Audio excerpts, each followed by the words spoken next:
Founded at the beginning of the UK lockdown, A Bit Lit is about conversation, celebrating and exploring theatre, literature and creative work across all periods and of all kinds. We've talked to professional wrestlers and about Ghostbusters and medieval sex positivity. We've looked at the histories of race, gender and sexuality. We've followed migrating coconuts and the history of wine and cheese. We've gone from Jane Austen and Shakespeare to EastEnders via the history of early television, young adult fiction, photography, animation and documentary making. And with over 100 films already, many other subjects as well. Join the conversations at our website, abitlit.co, or on YouTube, and follow us on Twitter @abitlit. Nandini, Preti, thank you very much for talking to us today. How are you both doing? I'm very well, Andy. Thank you for having us on board. Hi, Andy. I'm very well. Thanks for having us. Oh, delighted to have you. We're focusing in this film predominantly on the Tide Project. And the Tide Project is so rich and wonderful, I feel it would take an idiot to try and summarise the various glories on it. Unfortunately, here I am. So I am going to have a go at saying some of the wonderful things that are coming out of the project. The fact that it's providing free, open access digital resources, I think it is a wonderful thing in and of itself. But it feels that in conjunction with the work that you're doing and the educative urgency, the urgency of this material in schools in particular, feels so exciting to be doing this work in that format. I really love the richness of the teaching resources you're providing, including reports back from teachers on what it has been like to use the materials. I love the conjunction of historical research, linguistic research, creative writing, spoken word, music, photos coming out of your Salon, which I know we'll be focusing on a good deal today.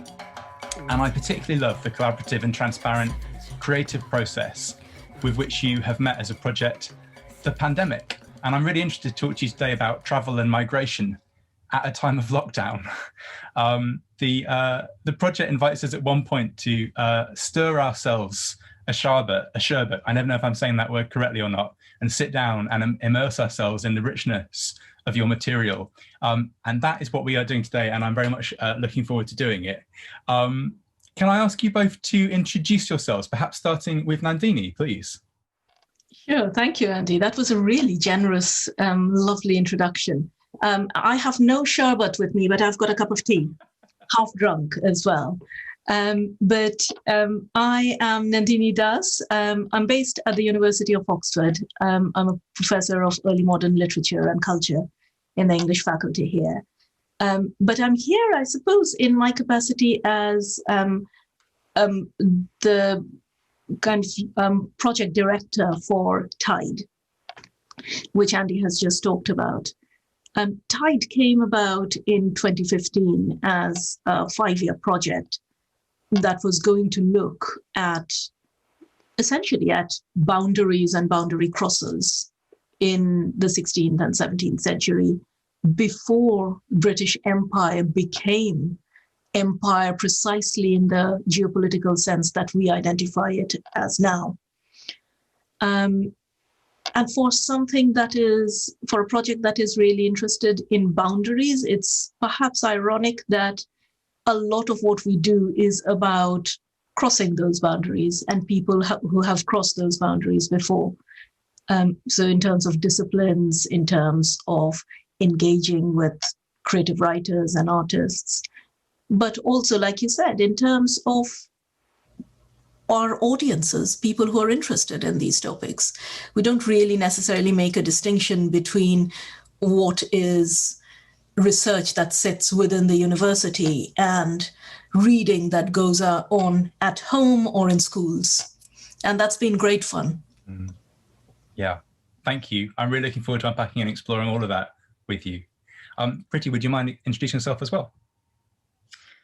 I'm Preti Taneja, and I'm a writer, fiction and non-fiction. I'm a lecturer in creative writing at Newcastle University, and I have backgrounds in human rights advocacy, particularly cultural rights and minority rights in conflict and post-conflict zones around the world.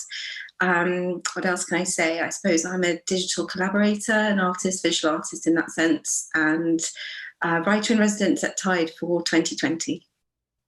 Yeah, thank you very much.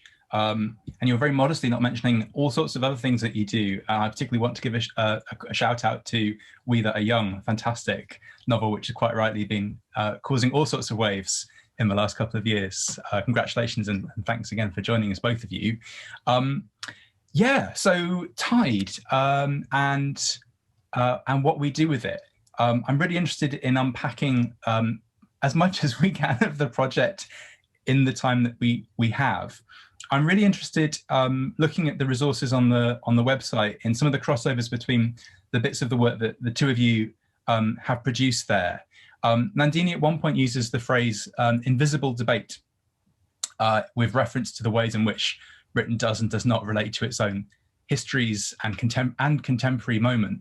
And Preti, you've talked about the quiet here, referring specifically to Oxford and the cultural silencing that pretends that all we're doing is thinking. That's a particularly devastating phrase and a really important one. And I just wanted to, I guess I'll start by floating an idea with you, I guess. I recently made a film with Satnam Sangare about his book Empireland. And I'm fascinated by the relationship that Britain has with its own history. It feels like British people seem to be aware that the Tudors happened and then seem to go into a slightly odd collective cultural amnesia after that until we get to 19th century gentlemen and maybe the Nazis. So that we get this kind of weird creation of Britain as a country.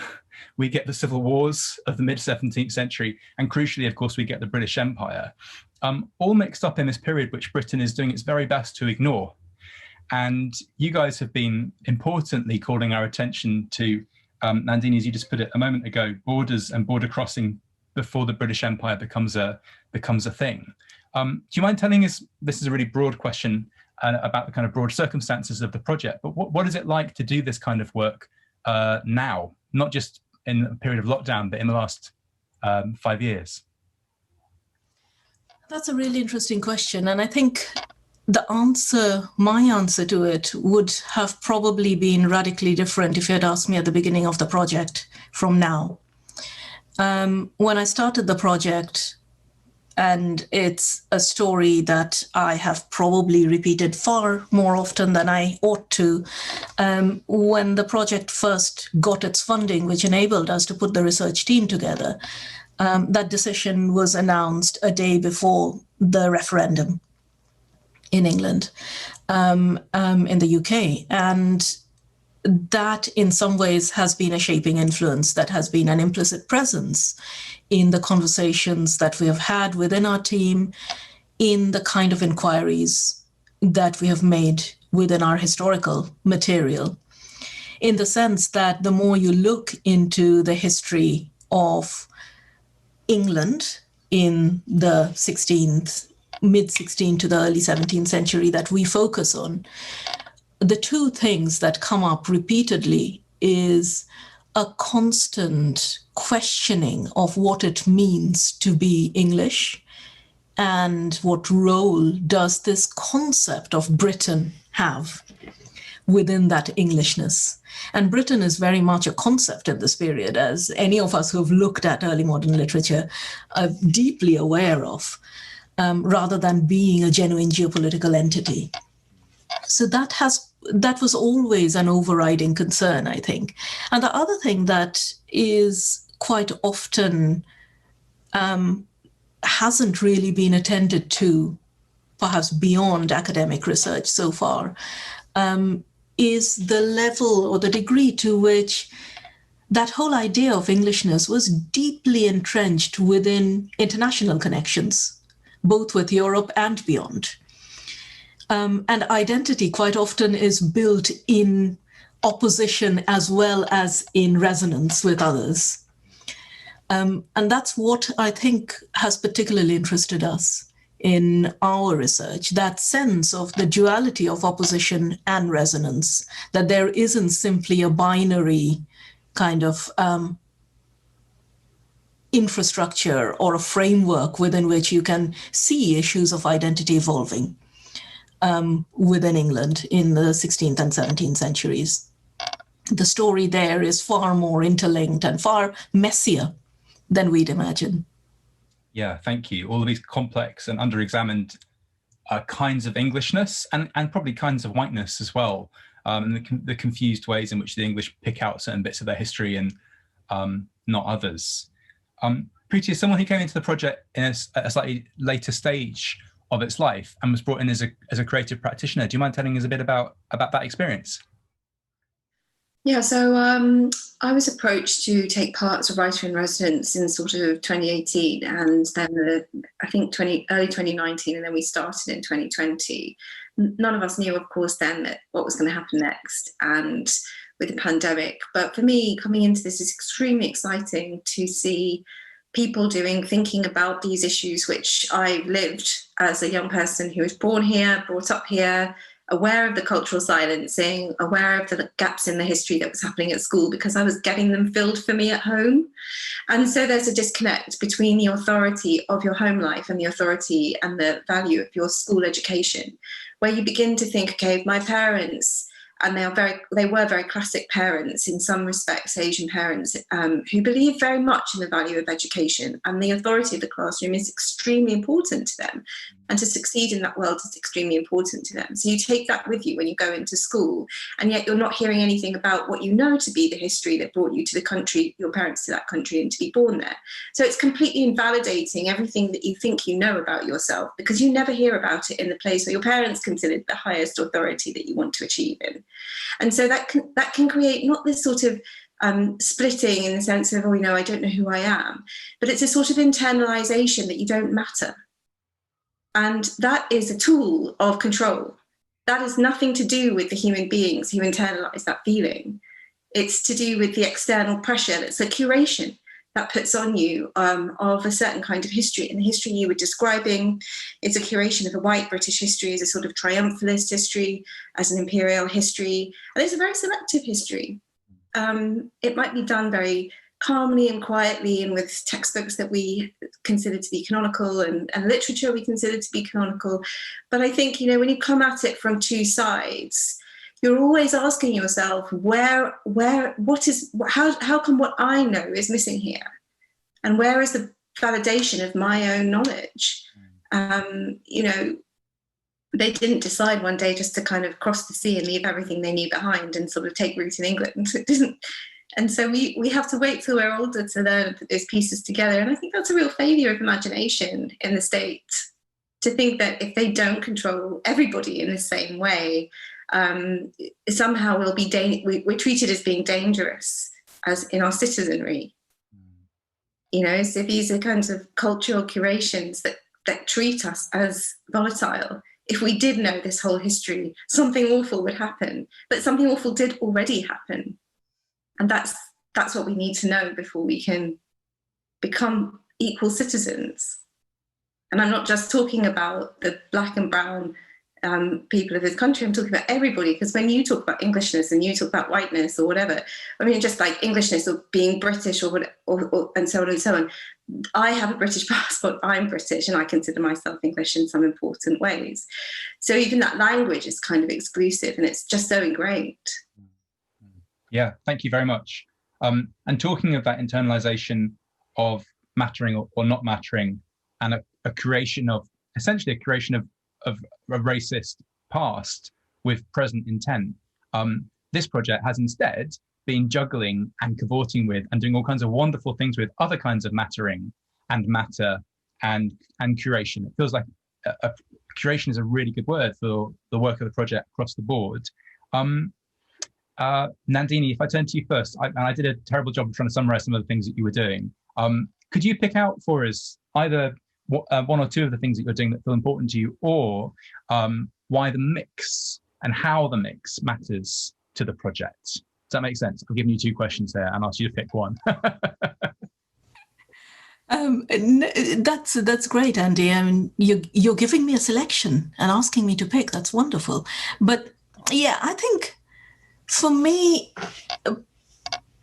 what was most interesting, and particularly because it came at a moment when we were all collectively thinking so consciously about it, were two different strands. And one of those strands is keywords, which is our first significant kind of major academic publication from the project. And the other strand simply was the kind of what our funding kind of framework calls blue sky research, in the sense that they can't quite guarantee or codify the outputs of it. And in our case, that was our involvement with creative writers. And in some ways, for me personally, I think our interaction and collaboration with Preti brought to the foreground what was particularly powerful about the conjunction of that academic research on keywords, which was very much exploratory. Keywords was started simply as a research tool for us as interdisciplinary researchers, starting a project together. There were 5 of us from different linguistic and national backgrounds, different educational backgrounds, different disciplinary backgrounds. And we soon realized that, we couldn't really have a conversation about what we were working on collectively unless we really pinned down what we meant by certain basic fundamental words that we tend otherwise occasionally to bandy around, assuming that it's common knowledge and common agreement. Words like foreigner, for instance, or native, or even home. So on the one hand, there was that strand which came from a real methodological need for interdisciplinary research for us, this kind of delving into the story that a word might tell, and the changes that a word goes through, the changes that a word might help a society to go through. And the other side was this wonderful, exciting journey that every year we went on with our visiting writers when we shared our research with them, and then simply had this luxury in a way of sitting back and having them reflect our research in the here and now. And that was wonderfully eye-opening for us. There were questions and comments from each of our researchers, and Preti will probably remember there was one wonderful moment when she was with us, with the whole project team, and we were happily talking away. And it was a conversation that was punctuated by moments of silence, because she would throw a question at us. And all of a sudden, it meant it's slightly shifted the lens through which we were looking at the historical material that we were examining, the literary material that we were examining. And that moment of shift is something that, as researchers, we only occasionally, encounter once in a while. And that happened quite frequently within those 3 or 4 days when we are having very intensive conversations, which was a real privilege for us as academic researchers. Yeah, thank you. Preti, would you mind saying a bit about that from your point of view of encountering that sort of work? Yeah, you asked me about coming into this process as a creative writer, as a practitioner. I'm just... to come at something like language and its roots and to worry against that problem of how these words are translated over time is really exciting for a fiction writer, because you do have the luxury of kind of going in and asking these questions and imagining what's happened in those spaces and how those shifts have happened and who was there in the room. And as a fiction writer, because you spend so much time creating not from nothing, obviously, but from bits of life and bits of archive and bits of people's real histories and stories, examples of things and things you've heard and so on, you're always aware that you're changing the picture in yourself. It's sort of like a quantum experiment. And so, for me to come into the research room, immediately I'm not only dealing with the curation of material that these researchers have gathered, but the researchers themselves as part of the story for me, and the present moment where it meets the past and where it meets all of these different pasts, and how, as archivists, we're only as good as the people who made the archive in the first place.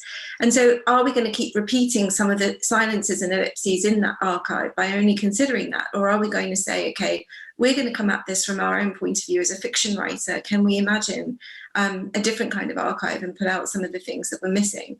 And so coming into it and asking me silly questions, really fiction writers questions like, which of these keywords do you think change the most through the collaboration? Or do you have a particular figure from this period who you've got to know so well that they're sort of haunting you? And you can ask these more metaphorical types of questions that allow you an insight into the process of making what eventually turned out to be the keywords at Tide. And that's the kind of detail that I'm interested in as a writer, how things are made. Yeah, that's completely fascinating. I can't remember whether the word English is a keyword or not. Preti, you were saying earlier about Englishness itself being part of the problem here. And, that transition of when Angle or English means recent migrants to meaning the people we now think of as belonging here.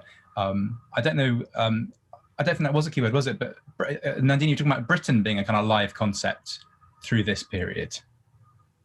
Yeah, and no, that's a really interesting question, actually. No, English isn't a keyword, but it would certainly be something that is an implicit presence behind so many of our keywords, from native to citizen to exile. And, it's one of those cases, as you pointed out, movement and displacement seems hard-coded into the language, the texture of the language there.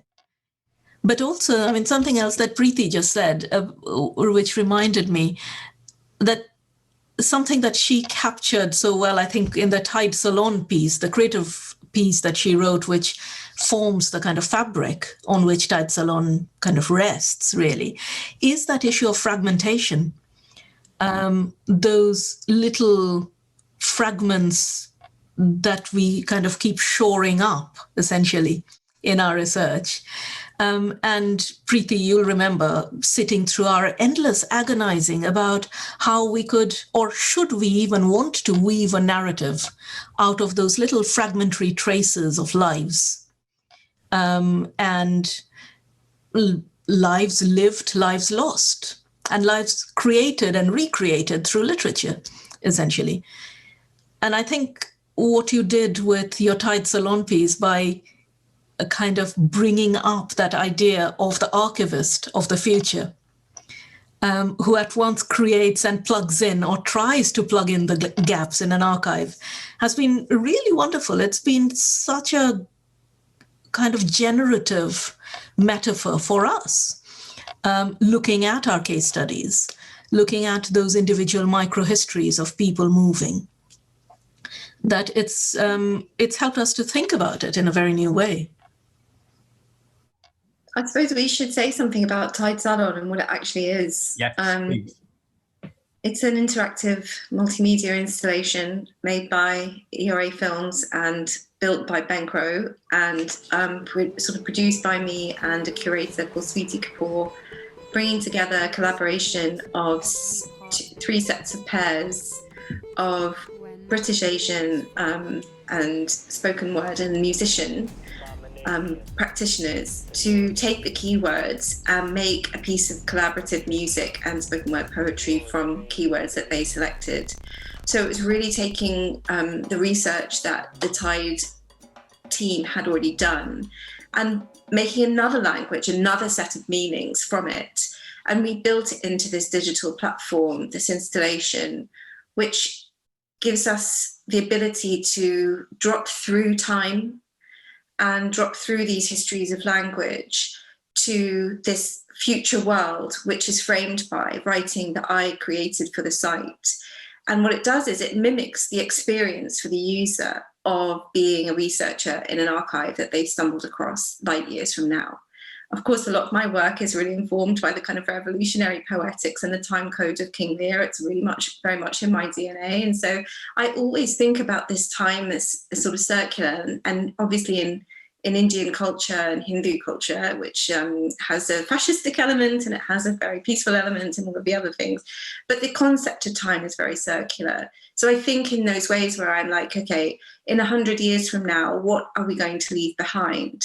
And the piece of writing, which I did, are sort of 3 fragments, written pieces of found material written by an imaginary character called Aliena, whose name is taken from As You Like It.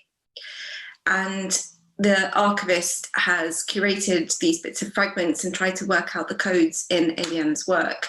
And Shakespeare's kind of name is lost and Proust's name is lost, but other writers have been remembered in 100 years from now in the pieces of fragments. And I was very lucky because the Tide team are really generous with their notes. So they sent me all of this material from when they had been looking in the archives and they had been compiling the keywords. And I didn't tell them I was going to do this, but they all worked it out that I just nicked their ephemeria. So there's bits in brackets in their own notes which say things like, I'm misquoting, but they say things like, oh, I don't know if this is actually right or I should pursue this. And those are the bits that I was more interested in than the actual historical facts. And as a creative practitioner, you have the freedom to cherry pick some of those things. And it gives you a sense of, I don't want to say power, but definitely the thrill of making something that is left behind for people to decode and perhaps find meanings from that, can bring Sappho into contact with what it means to be an outsider as a woman of colour today in contemporary Britain, imagining a future we can't even know what tomorrow is. It's the end of lockdown. 162,000 people have died in this country plus, and we didn't know that a year ago today. It's going to come to us. So this piece of work has a lot of elegiac nature to it, and it's quite mournful in a way, but I think positive as well, because some of the pieces of music and the spoken word poetry that go into it really do push that sense of travel forwards and travel through time and through language and through landscapes, that somehow all of these artists managed to capture through the sound language and the soundscapes they made. Really love that. Thank you. There's something very exciting about the project's commitment to that notion of a circular time and of kind of stepping away from the linear way in which we treat history, and often also the fact-based way we think about history. History is a kind of various battles of knowledge.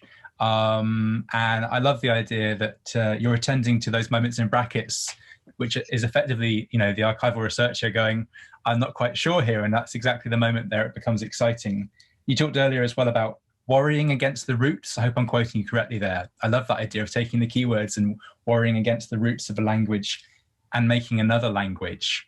Nandini, when creative practitioners and scholars work together, academics in particular often think of that as the creative practitioner being the beneficiary of that process. But of course, we often learn far more than the other way around. Do you mind telling us a bit about where this has got you in terms of your thinking on the project and more widely? I think one of the major things that it has helped us to realize and articulate is exactly that word, that concept that Preti brought up right at the beginning of curation and its relation to history. There is such a temptation, isn't it, when we're looking at historical traces, to think of it as an unmediated narrative. Quite often, here is a letter. Surely it is only a letter, and it gives us a fragment of time captured within it.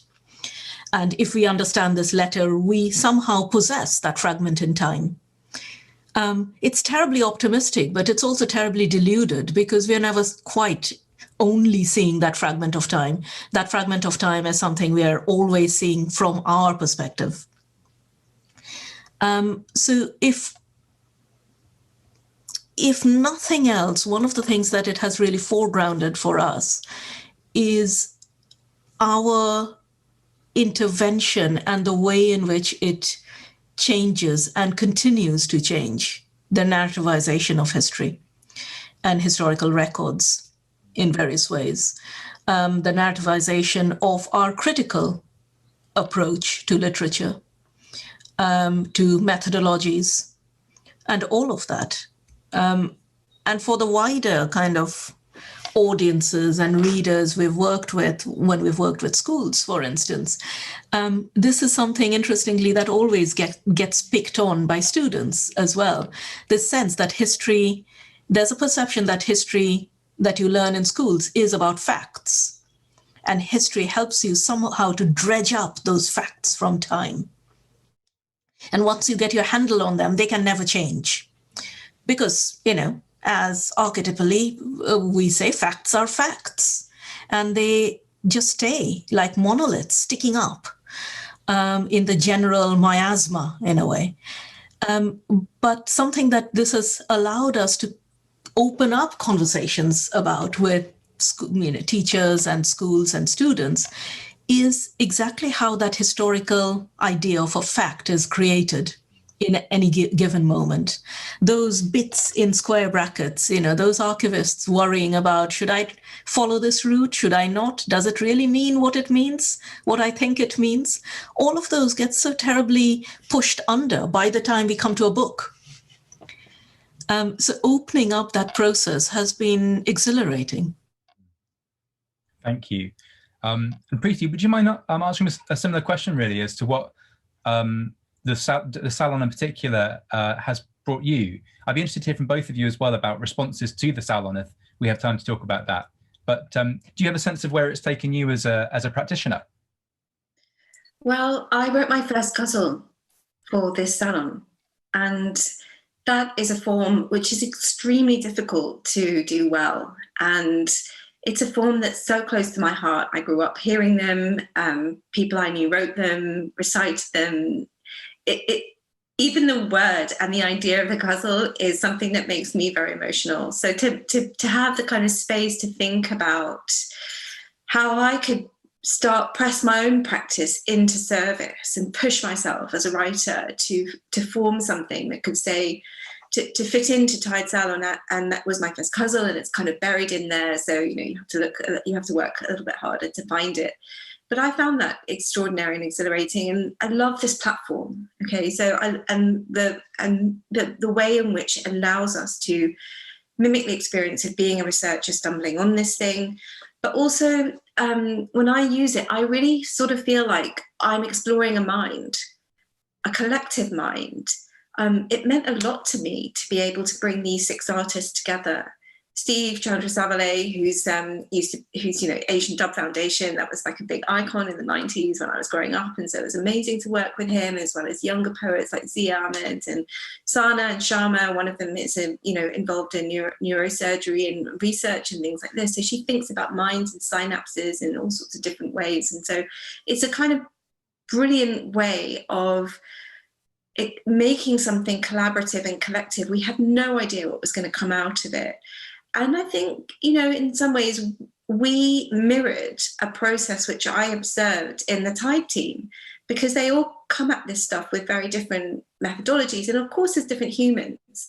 And they bring themselves to their research and they start exploring stuff, but they're making keywords that will stand on this website together. And so when the researcher in school, or we don't know where they are, clicks on these links and reads these keywords, they don't know that there were 6 people in a room worrying it out from all sorts of different disciplines that are connected to history, like theology or science or whatever. And they don't know, the collaboration that went into Tide Salon. But what they have there is the chance to explore in the Salon that creation of collective consciousness. Is a little bit 2001. And we're 10 years on from that or whatever. So I don't know if I answered your question, but I brought a lot of politics and aesthetics into this project, which I think characterises all my work. And the combination of those two things and the fusion of those two things is really important to me. And working with this particular group of artists was just really amazing. Fantastic. No, that totally answered my question. Thank you. And you're envisaging there a user of the materials that you all have produced who won't know the work that's gone into it, but they will now if we're getting this video up on the website as well. It's kind of glorious to think about these different kinds of conversations between the different kinds of material that you're producing. I don't know if either of you have an answer to that other question I asked, which is about how people have been using it and responding to it. I know it's maybe not been up long enough to have that kind of information. But, you know, one of the great glories of it is that empowering sense of an interactive experience where you can kind of pick and build your way through the richness on offer. Have you been able to have a sense of how people have been using it? I haven't, because I tend to finish projects and move on straight away. And I think that as a sort of project parent, you have to allow the afterlife to do its own thing. And I tend to disengage almost straight away. It was covered in our house magazine Tank, which we were really excited about. They did a huge spread on it, and then we had to have quite a long conversation with the editor about how to translate this digital platform in all its complexity onto print media, into the magazine page. And that was really exciting, very interesting. They just loved it, and they got it. They got its potential as a sort of way of circumnavigating. I think Tom, the editor, basically, if I remember correctly, said something like it reminded him of the very early Wild West days of the internet, when everything was potential, and the potential of what the internet could offer us creatively as a way of thinking about how our own brains work really was what people were experimenting with. And now, of course, we've got, you know, Google curating our searches, and that advertising is targeted and all sorts of things. And we've lost that sense of, you know, we could just fall into this thing, explore, and we're in control of, but it's also narrating us. And so we got that back, I think, and it was really exciting to have that kind of feedback. Yeah, thank you. It's narrating us. That's both exciting and terrifying. Nandini? We had some kind of responses, interesting responses. Of course, now when you kind of go on social media, you kind of get a sneak peek into how others are thinking about something that you've agonized over for weeks and months, and that is absolutely terrifying, but also exhilarating sometimes. And we had some very, very positive kind of responses, people talking about discovering it, which is exactly what we wanted, essentially. I had a couple of really interesting conversations with students, secondary school students, in completely different lockdown, you know, chat circumstances, that kind of thing, where I told them about this thing that I'd been creating, and they had looked at it and grudgingly admitted that history and talking about history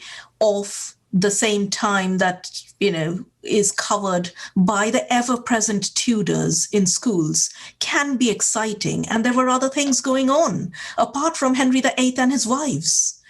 And I count that as a win, in the sense that it's at least hopefully opened up an avenue or a route of discovery for audiences and readers who may not otherwise be immediately taken by the 16th and 17th centuries, but will understand the resonances of so many of these ideas that the artists and our musicians immediately got. And, you know, let's face it, as a scholar working on mid-16th century literature, there are not very many occasions where I can sit down at 9 o'clock in the morning and talk to a musician or an award-winning poet who works on very contemporary material about the exact route through which the registers of aliens were recorded in 16th century London. And that in itself was really exciting. I think hopefully it was productive on both sides, but it'll be interesting for others to follow as well. Yeah, one of the things you generously share on the website are WhatsApp conversations and conversations behind the scenes. And the word alien is so wonderfully provocative to the artists involved, you know, wanting to know. That was entirely Preeti's idea of recording those conversations. That's wonderful. Yeah. Yeah. Yeah, I should probably say something about that. You know, I have a history of working in youth work and social services and social care with young people, and process is a really important part of that work, because it's only through those collaborations that the final thing gets finished. And I think full disclosure on how things are made is really important, because, you know, art is a process. It's a simplistic thing to say, but too often we think, oh, this finished thing, and it stands as it is, almost like a fact, what we're talking about to do with facts. And so for me, this platform allows us to build into the archive of Tide Salon our WhatsApp chats, our messages, our outtakes, our cuts of bits of music and poetry that were experimental, because, you know, these things didn't happen without drafts. And I think, you know, this thing is a living archive. And, you know, to answer your question again about how it's being received, I love the idea that it's just buried somewhere on the internet and some random person somewhere where I have never been is going to stumble across it and work something out from it that I will never know. I just think that is exactly what it's for, actually.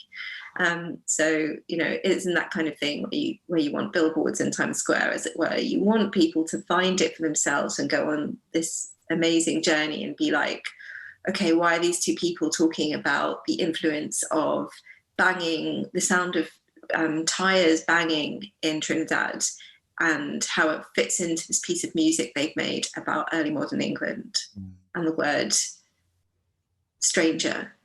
I mean, who knows what's going to come out of that for whoever finds it.